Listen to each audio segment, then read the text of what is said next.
Även om vi redan från början visste att motorn inte skulle hålla för evigt, så hade vi ändå tänkt oss att vi skulle ha lite mer tid att planera vad vi skulle göra sen. Så när den väl gick sönder så väckte det mycket stress och mycket oro. Och mycket av det var kopplat till att vi inte visste vad motorbytet skulle kosta och om det skulle vara vettigt att lägga så mycket pengar på en så gammal båt. Därför kommer det här avsnittet att handla om vad det kostar att byta motor och framförallt vad det kostar att få en ny elmotor.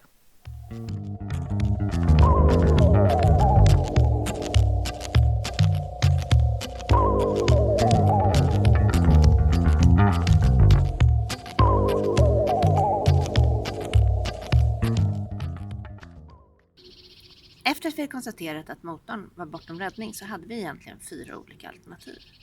Vi skulle kunna köpa en helt ny inombordsmotor. Vi skulle kunna köpa en helt ny utombordare. Vi skulle kunna köpa en begagnad inombordare eller utombordare och renovera upp den tills den funkar som vi ville. Och så skulle vi slutligen kunna köpa en elmotor och elkonvertera. En ny inombordare hade varit väldigt, väldigt smidigt men också väldigt dyrt. Och det var egentligen inte det vi ville heller. Vi var inte så sugna på en ny inombordare. Utöver att det prismässigt framstod som ganska vansinnigt med tanke på vår ganska billiga båt. Ny utombordare var huvudalternativet eftersom det var det billigaste och enklaste alternativet vi kände till. Samtidigt kändes det inte riktigt kul. Idén med att köpa en begagnad motor avfärdade vi väldigt snabbt. En begagnad motor skulle ju faktiskt inte lösa det vi ville med att se till att vi skulle sluta behöva mecka motor absolut hela tiden, vilket var något som vi var innerligt trötta på. Vidare så är begagnade motorer verkligen inte ett bra miljöval. Där kom egentligen alternativet med att elkonvertera båten in. Det var ju något vi hade varit så riktigt sugna på ganska länge. Vi hade ganska tidigt kommit in på planer för att vi kanske skulle kunna använda generatorn till att driva en elektrisk drivlina och sånt där redan från början. Och nu började de här tankarna ta fart på allvar. Googlar man snabbt på elektrisk inombordare då får man ju fram färdiga paket som kostar omkring 50, 60, 100 000 sådär. Och det är ju liksom... Vi vill inte lägga de pengarna heller. Det kändes för mycket. Det blir ganska snabbt absurt att göra för en båt som man köpt för 19 000 och lägga 60 000 för motorn. Ja. Det var ju inte liksom rimligt någonstans. Nej. Även om vi var ganska medvetna om att båten var den liksom lilla summan i den här fullt sjöduglig. Så var det.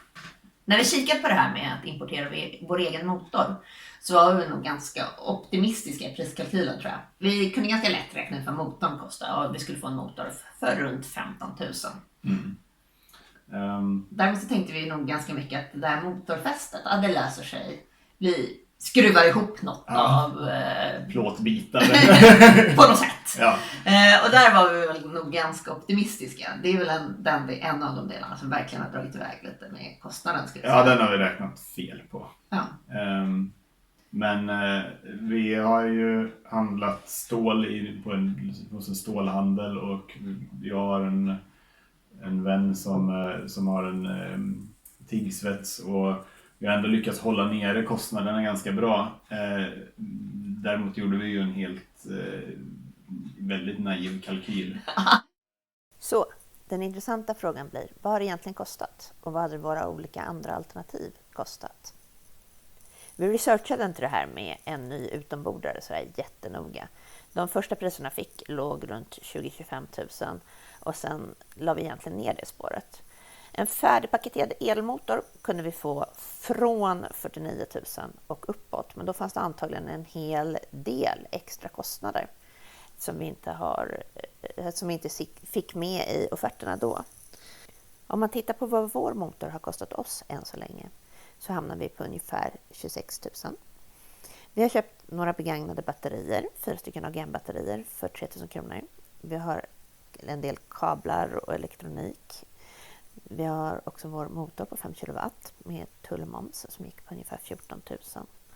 Sen finns det lite små utgifter som lyfta motorn med kran, rätt mycket av den här mekaniken med kullager och motorplåtar och kuggremmar och kuggskivor och axelkopplingar. En bit extra propelleraxel och stålbarkar. Många av de gamla delarna som hörde till motorn har ju fortfarande också ett värde, vilket innebär att vi har fått tillbaka en del pengar också. Bland annat har vi sålt motorn för 2 800 kronor. Vi har fått startbatteriet sålt och vi håller på att sälja tanken just nu. Så sammantaget fick vi tillbaks ungefär 4 000 kronor. Resultatet av det här är därför att motorn verkar kosta oss ungefär 22 000 kronor. Även om det är siffror som fortfarande finns viss osäkerhet i eftersom det finns några små saker kvar att köpa. Och vi vet inte om vi står inför någonting där vi upptäcker att vi har tänkt fel eller får andra problem. Men jag tycker inte det ser ut så. Just nu tror jag verkligen att vi kommer få igång det här. Det tror jag också. Det känns än så länge väldigt bra. Så där är vi nu. Så fortsätt följa den här serien så får ni se hur det faktiskt går i verkligheten. Ja. Hej då! Kul att du följt med ända hit. Det som gör det här värt för oss att spela in är ju att ni gillar det.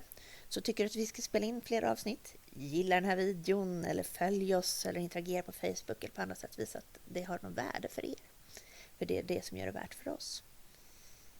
Nästa avsnitt kommer handla om hur man faktiskt monterar den här elmotorn. Och då kommer jag leka med Mekano för att visa olika sätt. Till exempel direkt drift eller via backslaget eller nerväxling. Och så prata lite grann om vad jag tror är den bästa lösningen.